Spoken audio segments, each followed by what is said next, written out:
Coming up on the Suze Orman Show. Our Halloween show, and the theme is what keeps you up at night. I discovered that he had investments through an accountant that I wasn't part of. My mother is giving her money away to my family members. I can't even get a credit card. And you ask me, can I afford it? I see that you want to buy a truck and a trailer for this circus of yours for $50,000. What's he gonna do? Don't tell me he's not. Are you kidding me? He's standing on you?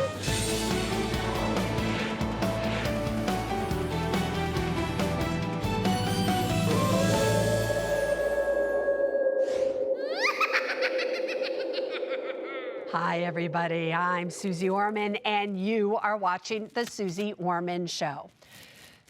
Obviously, Halloween is approaching. So tonight's entire show is about what keeps you up at night. You know, the problems where you're losing sleep, you don't know what to do, and that's what we're going to talk about. But before we do that, I want to talk to you about what keeps me up at night. Now, what do you think would keep Suze Orman up at night? You do. You do. The people who call into this show or write into this show or that I meet on the streets that are so unrealistic about their future, it's not even funny. You are out there. You probably know who you are. You're the people who think you're going to be able to retire in your 50s and it's going to be fine. And you go ahead and you retire when you're 59, 58, without a clue as to how long your money is really going to last. And now that you're going to live till you're like 89 or 90 years of age, many of you are actually going to run out of money because you didn't do the calculations, because you weren't careful, because you were unrealistic. You're going to run out of money when you're in your mid-70s, possibly even early 80s. Then what are you going to do? And that scares me, people, because I'm seeing it all the time. What else keeps me up at night? Those of you who think hope is a financial plan. You don't have any money saved. Nothing in an emergency, nothing in retirement. You're not putting money away. And when I ask you, how are you going to pay the bills later on in life? Do you know what you say to me? You say, oh, Suze, I'm never going to retire. I'm going to work till the day that I die. Are you kidding me? Really? What if you can't? What if, number one, you get sick in an accident? Something happens to you. What are you going to do when you're 80 or 85? Do you really think if you live long, you're going to be able to bring in what you're bringing in right now to pay the bills? I don't think so. So then what happens to all of you is that you just sit there and you decide, I'm not going to deal with it. I don't know what to do, so I'm going to do nothing. And that keeps me up at night. This entire show, from the day that I started doing the show, was so that all of you really could feel secure. You could sleep at night so that nothing kept you up. But yet, you're still refusing to be realistic about the future, about the economy, and about your personal finances. So can you give this girl a break and let me sleep at night? And can you just start listening to me and really start taking action now? Could you just do that for me? Let's go to Virginia. Sharon, what keeps you up at night? Hi, Suze. What keeps me up at night is it took my husband 5 years into our marriage and a lot of tears for him to tell me about his finances. I discovered that he had investments through an accountant that I wasn't part of which I have been added as beneficiary since. But my question was, why was I not put on the investments, my name put on the investments instead of just as beneficiary? And I was told that it was because of tax issues. And did you believe that, Sharon? No, I don't. Do you believe your husband at all anymore? He's a good man, but of course I'm leery. And are these investments that are in a retirement account, or are these investments that are just in his name with you as a beneficiary on them? They're just his name with me as beneficiary. All right, so this thing about taxes is absolutely you know what, okay? So it should keep you up at night. So either it's because he wants that money in just his name so he can get at it anytime he wants. A true marriage here should be, obviously, if it's a retirement account, it has to be in your individual name. That's why it's called an individual retirement account, an IRA. But regular investment accounts literally should be kept in both of your names or in a joint trust. But if it's just in his name, he now dies, it's like, what taxes are we even talking about, really? You get a step, I'm not buying it, especially because I don't think it's a lot of money, is it? Around $70,000. All right, so that's a nice sum of money, but it's not like we're talking about $1 million, $2 million, where we really need to worry about taxes. So I don't know why it's not in both of your names. He's still obviously living a secret life on some level when it comes to his money. Why did it take him 5 years, do you think, to tell you? The only thing I can figure is that he was married for 25 years and divorced. He's 11 years older than me, and he married me and obviously didn't trust me. And it turns out that he's the one that's not very trustworthy. Isn't it funny when somebody doesn't trust somebody else? And normally it's because they don't trust themselves. Here's the situation. You need to talk with him and you need to say, if you really want this marriage to work, you have to show me that you trust me, and you have to also make it so that I start to trust you. And you aren't changing your behavior. You're not including me. You're excluding me. And you're giving me reasons that really don't make any sense whatsoever. So either you start doing that right now, or you're going to have another divorce on your hands, sir. We're going to Washington, D.C., and I bet they're up every night there. But anyway, besides that, Val, what keeps you up at night? Hi, Susie. What keeps me up at night is that I have no credit. I've always been financially responsible. I've listened to you for years, and I know buy only what you absolutely need. And I'm saving a lot of money, and I'm doing well, but I can't even get a credit card from a department store or my own bank. What steps could I take to establish some credit so I can finally get some sleep? Currently what you can do, and I hope this changes one day, and I'm working hard to change it, but as we speak right now, the only way for you to establish credit would be to go to a bank or a credit union and open up what's called a secured credit card. A secured credit card is you give them $500 or $1,000, and that secures a credit card for you. When you go out and you buy something on that credit card, they do not take it from the $500 or the $1,000 or whatever amount of money you've given them. No, they bill you, and you have to pay them monthly. If you can't pay it in full, then they start charging you an interest rate, which is why I don't like secured credit cards, because you can get yourself in trouble. But if you can be disciplined, use this card to charge, and when the bill comes in every month, you have other money that you can pay for it in full while your deposit just stays there, you will start building credit for yourself. Texas, we are coming your way. May, what keeps you up at night? Hi, Susie. What's been keeping me up at night is worrying that my mother is giving her money away to my family members and not taking care of herself. I'm scared for her, and it's hurting our relationship. She's very kind-hearted and overly generous. And I come from an immigrant background, and most of our family lives overseas. She keeps sending them money, and they continue to take advantage of her. She works 2 jobs and does have some retirement, but she's been giving her brother and his family a monthly stipend that covers all of their expenses for many years, and even recently bought my grandfather a car. How can I get her to help herself and not everyone else? Where are you from? Are you from the Philippines? Yes. Yeah, oh, how did I know? Right? I'll tell you how I knew, because that is the culture there. What's so very sad is there's about 10 million people, May, that work over here that send their money just like your mama, back to the Philippines to support 80 million people that are over there. And that is a real problem because the people over there aren't just your brother or whoever's taking the money. It's everybody that they're friends with probably are in the exact same situation, so it's considered the norm. It's hard. It's very hard to change a cultural phenomenon that's been going on for years between here and the Philippines or wherever else the relatives may live. Why is it affecting your relationship with your mother? That's what I'm more interested in.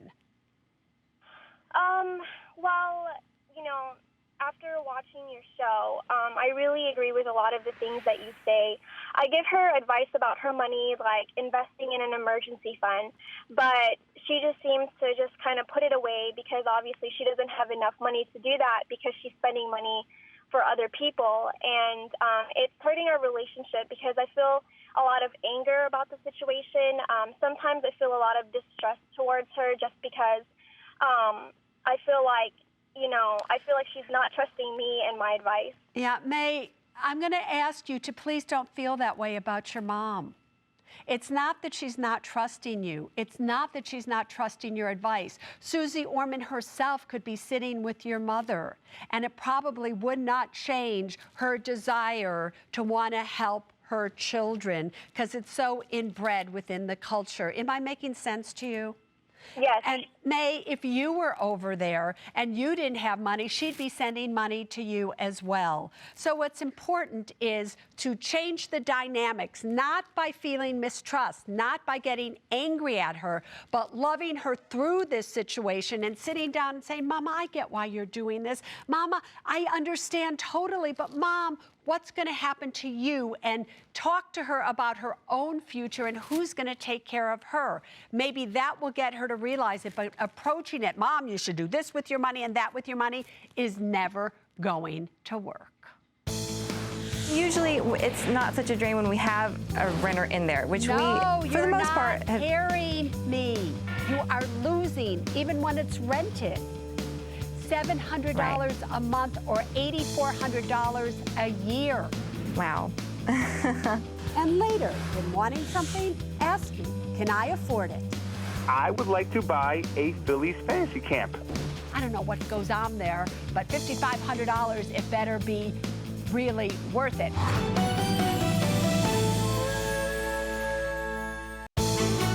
Welcome back to the Suze Orman Show. Welcome back, everybody. It's Halloween week, so we're talking about what keeps you up at night. My one-on-one is with Crystal. Crystal is from Austin, Texas. She's 29 and a stay-at-home mom. She's been married to Michael for 5 years. They have a 3-year-old son and a 3-month-old daughter. So what's keeping Crystal up at night? Well, I'll tell you, it's their rental property. It's her nightmare on Country Club Drive. Crystal, first of all, welcome to the Suze Orman Show. I want you to tell everybody about this nightmare rental of yours. Well, we haven't had the best of luck with tenants. They've trashed our house, and each time we have to spend money on repairs and then try to find a new tenant. And it's stressful each time. And so we're thinking, maybe it was meant to be an investment, but maybe we should just go ahead and sell it. All right, so you need to know that from me. Here's the thing, Yes. Want to know, and I've been saying this, what keeps me up all night is your financial situation. You've come here with your nightmare is, what do you do with this rental property? And I'll tell you what you should do. But if you ask me, that's the least of your problems, girlfriend. That's a problem that's manageable. What a bigger problem is how out of touch you and Michael are when it comes to your money, especially given that you are a stay-at-home mom. So before I tell you about the property, let's give you a little quiz. How much do you think it costs you per month to keep the property? Oh my gosh. Well, probably somewhere in the neighborhood of $2,000. It does cost you $2,000 a month. How much is your rent that you could possibly rent it out for? $1,295. All right, so we are running at a $700 a month deficit, even when the house is rented out. Right. Is that an investment? You are losing $8,400 a year when the house is rented out. $8,400 a year you're losing. What? Right. Yeah. Well, usually it's not such a drain when we have a renter in there, which No, we, for the most part, you're not hearing me. It costs you $2,000 a month to keep this house. When you rent it out, you rent it out for $1,200 or $1,300 a month. It costs you $2,000. Right. You get in $1,300. You are losing even when it's rented. $700 a month or $8,400 a year. This house is worth $168,000. In normal real estate markets, a house appreciates 3% a year, which is like $5,000 a year on your home. So even with appreciation, you're losing almost $4,000 a year on this house. Wow. So you have to sell it. So that's one thing. But the truth of the matter is, you had to do the numbers to come on the Suze Orman Show. When you did those numbers, what did you find? I found that I wasn't really paying attention to where our money was going, for one. And did you find that you were spending more money than you were bringing in? Yes. Yeah, to the tune of $2,700 currently a month. $2,700. That sounds about right. Yeah, if you rent out the place, you're still spending $1,400 more per month than you are bringing in. That is a catastrophic nightmare, girlfriend. So the problem isn't the house. The problem is your behavior with Michael's. Now, I have this sense, since you're a stay-at-home mom and you're not really involved with the money, so to speak, in that way, Michael thinks he's doing better than he's really doing, and he's spending more money than he should be spending when he goes to work and everything. Is that true?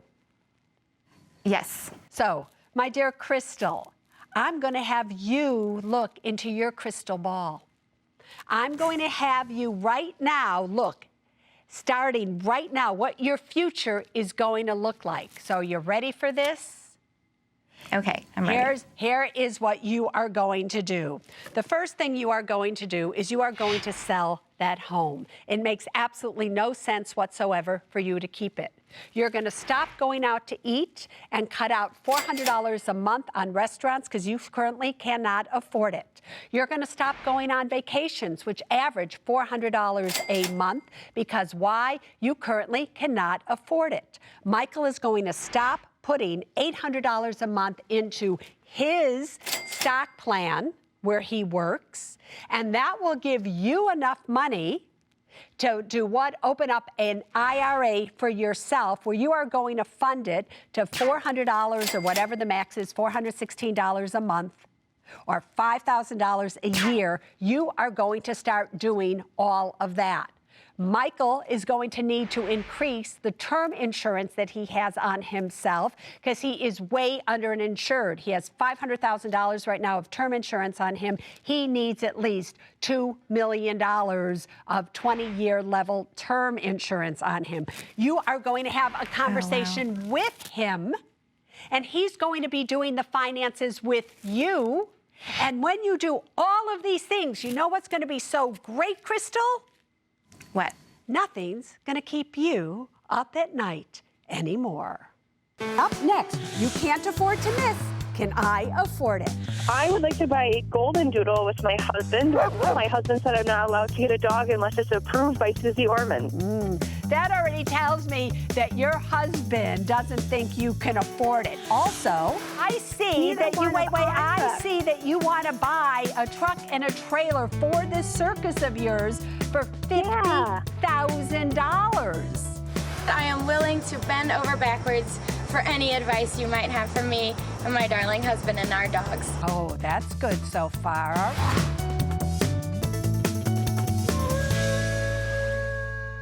what do you want to buy? Golden Doodle. Philly's Fancy Camp. WWE Elite Scale Ring.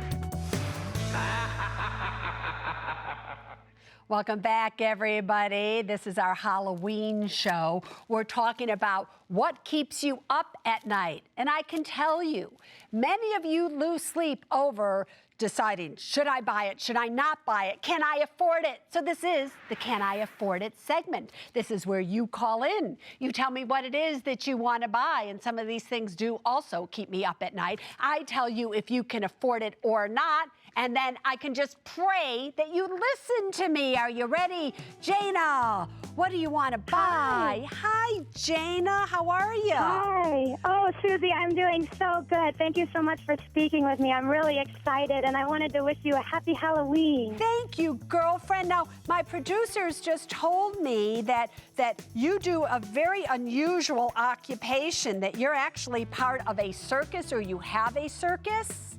Yes, ma'am. Actually, that's true. My husband and I, we have a very small circus. We call it Circus Stella. He does like rope walking and balancing. I do trapeze and aerial silk. And also our dogs are in the show. We have 4 rescue dogs. They have their own act, and the circus is actually named after our dog, Stella. The problem is, right now we're touring with 2 trucks and 2 trailers. So I haul our house, and Dexter hauls the circus in a cargo trailer. And they make this really cool trailer called a 5th-wheel toy hauler, which is basically both of our trailers combined into one. It's like a house trailer and a cargo trailer. So I see that you, I see that you want to buy a truck and a trailer for this circus of yours for $50,000.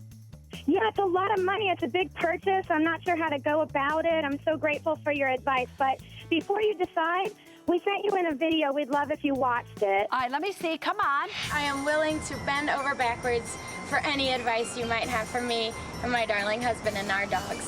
Here goes. All right, so here we go. All right. Here we go. Uh-huh.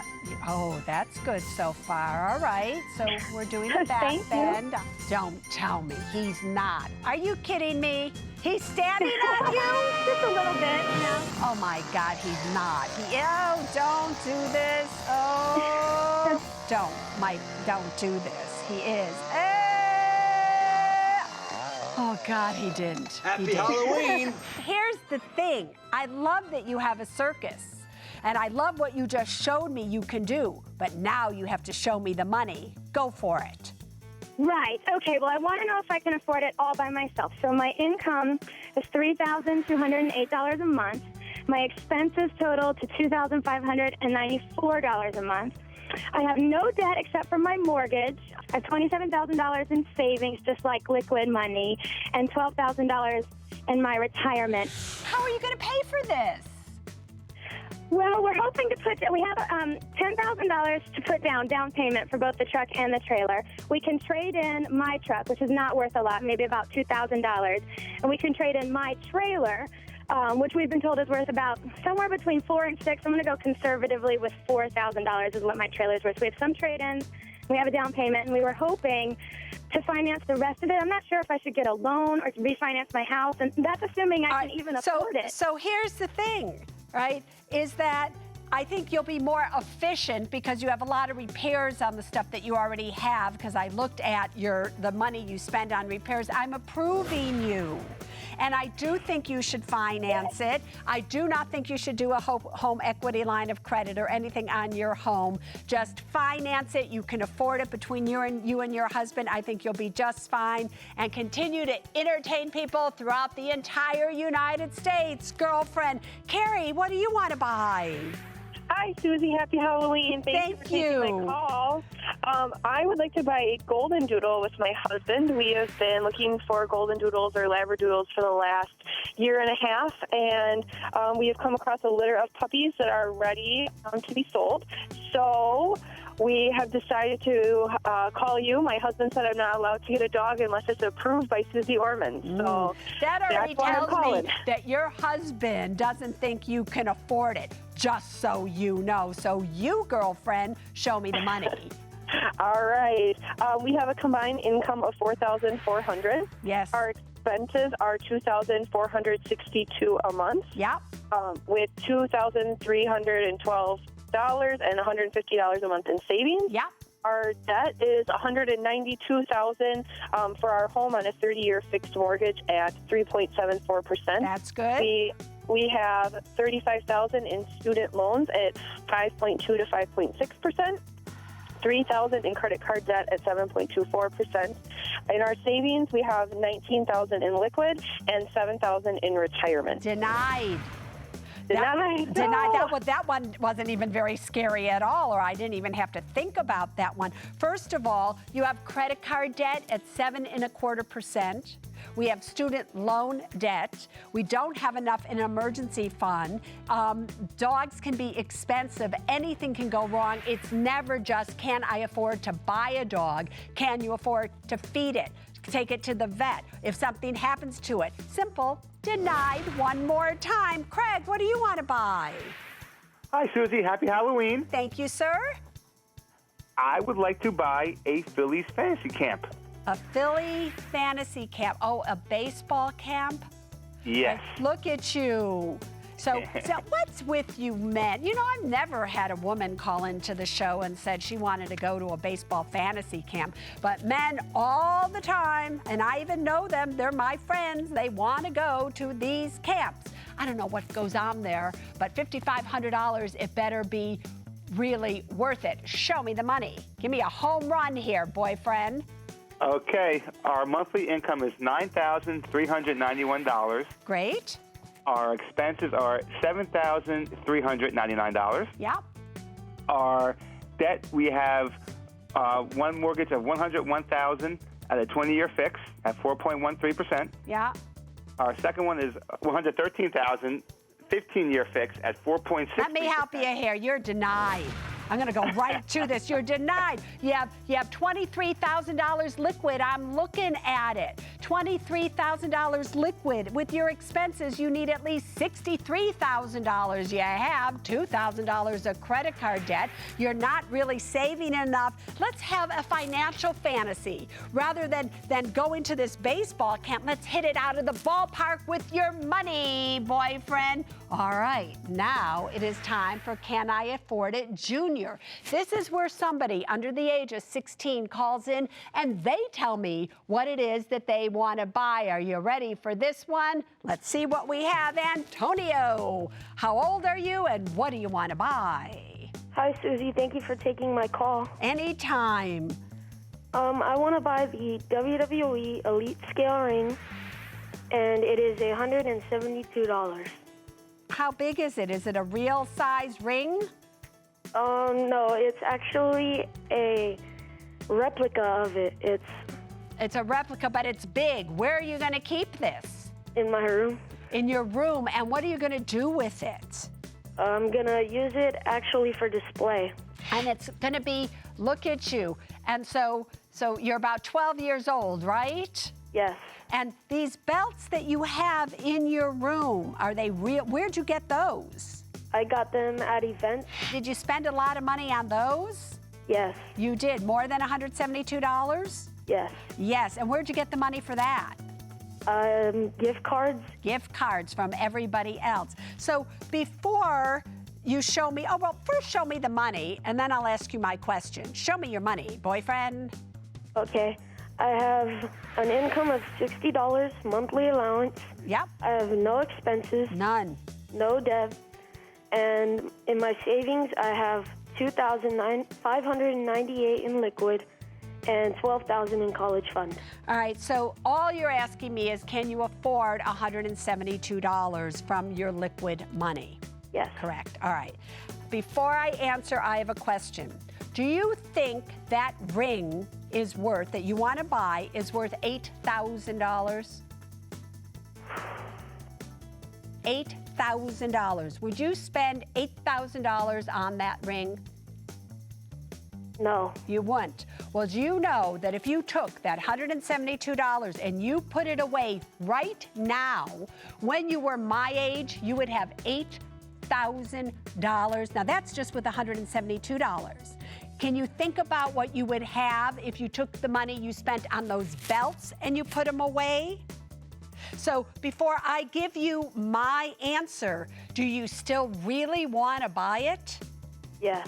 All right, boyfriend, you have the money. You've been approved. You have it. Yes. You're not spending that much of what you have saved, but I'm here to tell you, if you continue to do this and you spend your money now rather than saving it for your future, you are going to get what? A financial knockout, and you are not going to be able to get up. You will be down and out for the count. Do you hear me, sweetheart? Want to be part of the Can I Afford It segment? All you have to do is go to SuzeOrman.com, and you will find the information that you need to know there to come and play with me right here. Next, I tackle trending topics in Ask Suze. If you have a massive amount in your mind of student loan debt, that's going to scare you. Then you go into a job, and then you need that job, and you're powerless, and they feel that, and then something just repels them from you. And later, listen to me. I want my body back.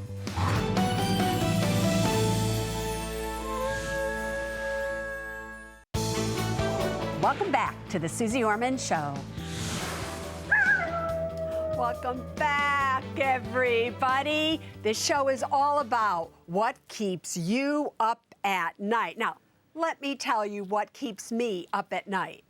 Here I am in the control room at CNBC headquarters, and my producers spent all night doing this. Can you imagine? I walk in, I go, what is that? But it's Halloween show, so it's scary. Here's the thing. So many ways for you to be part of this scary Suze Orman Show experience. All you have to do is please look at your screen. You can send in an email. You can join me on Facebook, on Twitter. If you put hashtag #AskSuze, it will come to us right here in this control room. And if we choose it, it will be on the air. Let's see what scary trends we have for you tonight. From HTTP Peggles, who's right? A hubby who wants to live like a miser, to leave all to kids, or a wife wanting to enjoy retirement. Kids are all set. Peggles, it makes me wonder, are these your kids, or are these kids from him from another marriage? I don't know the answer to that question, but here's what I do know. Why do you have to do all or nothing? So many of you do that. You know, you can leave some to your kids and enjoy life. If the kids are really set, your money is there to make you feel secure. The money is there so you can sleep at night. And if he really just wants it to leave to his kids, I have to tell you, I have to side with you. I think money is there for you to enjoy your life right here and right now, as long as you know you are financially secure, which makes an enjoyable life. Let's see what else is trending. Aquarius 121. Lately, I'm getting calls about loan payday applications I never turned in.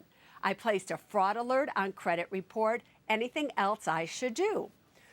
Well, you've done a lot already. A fraud report is a great thing to do because anytime something happens, they'll alert you that there could be a potential fraud. But if you really want to be 100% safe and secure so you don't have to stay up at night, do what's called a credit freeze, where your credit is frozen and nobody can even put in an application for anything. Nobody. You can't even check your FICO score when your credit is frozen. If you really want to have a lockdown, do a credit freeze. All right, let's go to our webcam. We're going to Zach in South Carolina. Boyfriend, you tell me right now, what's keeping you up at night? A massive amount of student loan that could be possible. That would keep me up at night, too. Tell me about it. Well, I work a full-time job, a part-time job, and I'm working on my MBA part-time at a prestigious university. However, with my degree is going to be coming about $70,000 worth of student loans. So my question is, would it be better for me to go to at least prestigious university at about half the cost?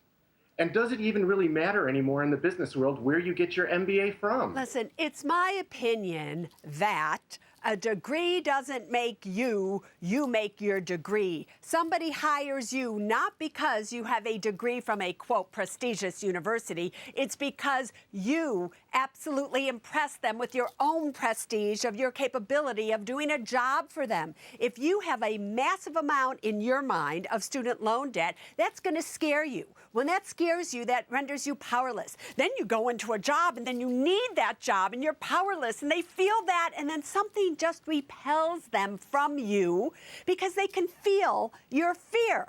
I would much rather see you get a degree from a less prestigious university, but you know you can handle the payments and therefore show people how powerful and smart you really are. So that's my opinion, boyfriend. Let's go back to the studio, but here's what's coming up next. Linda wants to know, Susie, how are we doing? You want to know what keeps me up at night? Your financial situation, if in fact this is what you want to do.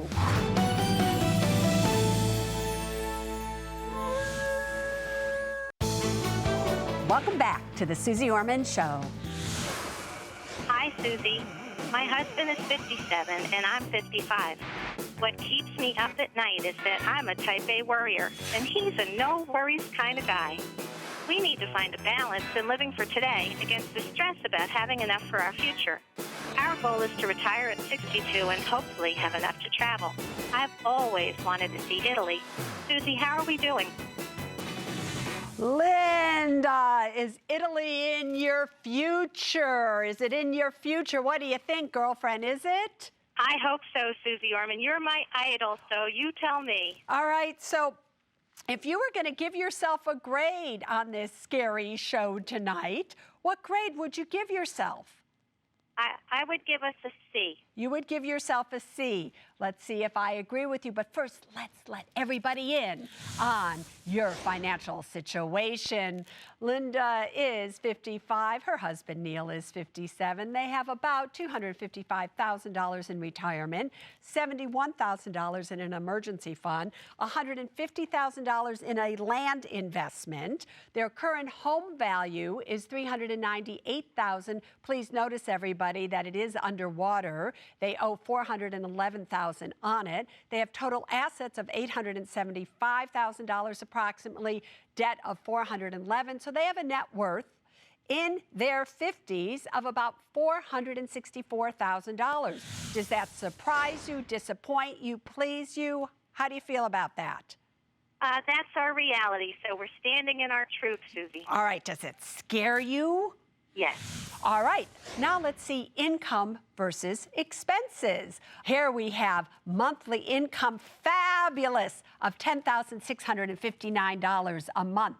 You have monthly expenses of about $9,000. You're saving $1,000 a month. So you have in excess about $727 per month. Does that surprise you? Yes. I thought that we were saving as much as we could. Here's the problem with that. The problem when I find somebody has excess on paperwork, but they don't see it, they're not in touch then with all the expenses and where your money is really going. Do I think you could retire in just a few years here when you are 60 and 62? So that is 5 years from now. If I were to answer that and give you a grade, I would give you an F minus. Wow. Yeah, an F minus. We want to know what keeps me up at night? Your financial situation, if in fact this is what you want to do. Why does it scare me? First of all, there is a rule of thumb now on the Suze Orman Show, and all of you should know this. I don't care that you can get Social Security at 62. You cannot take it at 62. Do you all hear me? The first time you can take it is at full Social Security age at 66, or for most of you now, 67, preferably not till 70. Times have changed. You have to wait till you take Social Security. So therefore, if you retire, sweetheart, in 5 years, all that your savings into retirement and everything is only going to give you $1,571 a month after taxes. Your expenses currently are about $9,000 with savings and everything. But if you literally quit, all your health insurance and your insurance costs that are now covered by your jobs goes away. So we have to add that back in. So you still are going to need about $8,000, $7,000 to $8,000 a month. Do you see how short we are?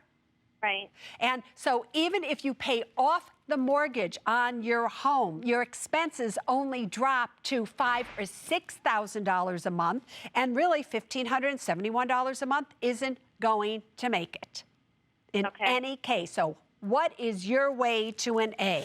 We need to get your husband to get realistic about your financial situation. You showed me in the package that I saw on you, he's sleeping at night when you're up. Are you kidding me?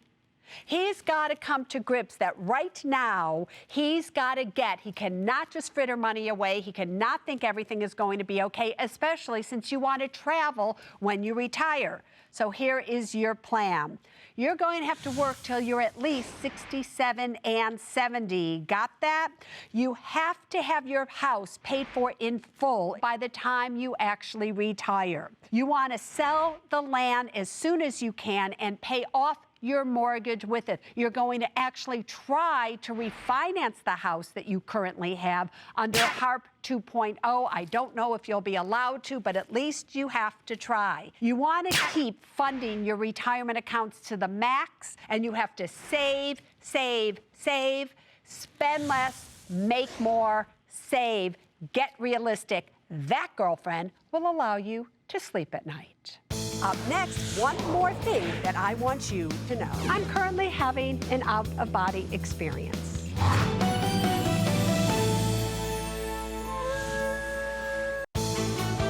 Welcome back to the Suze Orman Show. All right, everybody, feeling a little lightheaded tonight, I think. But anyway, that's almost a wrap here on the Suze Orman Show. But before we go, there is still one more thing I want you to know. I'm currently having an out-of-body experience. And the truth of the matter is, I know as you look at me, I may look strange.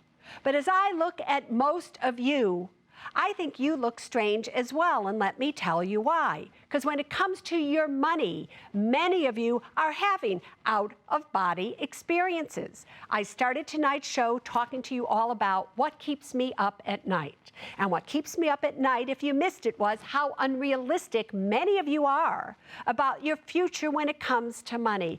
Listen to me. I want my body back. You should want your financial body back. You should want to live in reality so that you can create a future that you will love, a future that you will look forward to every single day. Can you do that? You betcha you can. Don't be afraid. Don't stay up at night. The only way to conquer your fear that keeps you up at night is what? Is by taking action. Whether it's saving $1 a day, $1 a week, talking to your partner or your spouse about what's going on with you, calling your creditors and saying, I don't have the money to pay you. Get in your body when it comes to money. Do you hear me? Now you know. I hope you have a good Halloween. And until next week, I hope I find my body by then. There's only one thing that I really want you to remember when it comes to your money, and it is this: people first, then money, then things. Now you stay safe. Bye-bye.